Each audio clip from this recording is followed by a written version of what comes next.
Welcome to the Word for 2022, a daily devotional where we're going through God's Word chapter by chapter. Today we're in Ezra chapter 3. God's people are beginning to return from the exile. As they return to Jerusalem, they find it in ruins. The walls have been broken down. Important houses and buildings have been burned to the ground. The temple has been destroyed. The altar has been demolished. As the people returned, the first thing that they did after settling into their towns was to go and rebuild the altar. Now, the altar was the place where you get right with God, where there is a sacrifice for sins, and where you begin being obedient to God. Now, the people knew that it was their sin that had caused them to be exiles. They knew that it was their sin that drove them from God's presence. So the first order of business was to restore their relationship with God. We read in verse 1 that the people assembled as one man in Jerusalem to build the altar, to sacrifice sin offerings, and to obey God's word. But we also read in verse 3 that despite their fear of the peoples around them, they built the altar. While they had been captives, while they had been in exile, foreigners were sent into the promised land to repopulate the land. And they had mixed their religious practices with worship of Yahweh, so false worship was everywhere.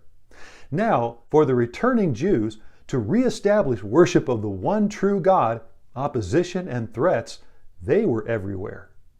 But again, in verse 3, despite the fear of the people around them, they built the altar. Now, why would people around these new Jewish settlers be so opposed to the altar being rebuilt? One reason is because it was a threat to the enemy's position and authority.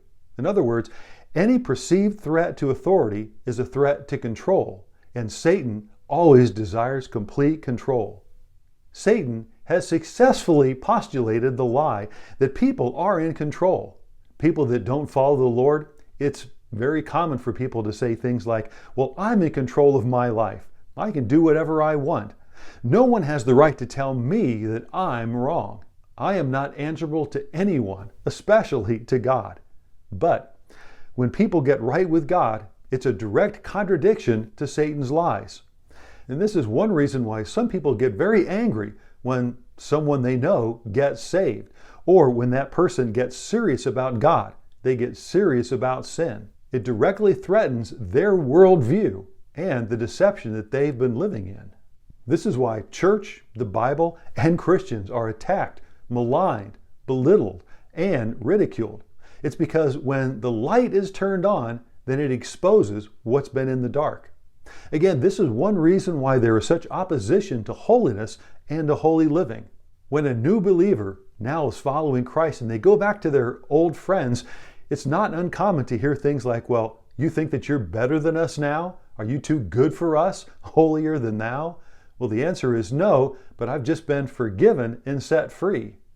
The reality is that people do not want to hear or even think that they're in bondage, but they are. They're in bondage to sin and to Satan.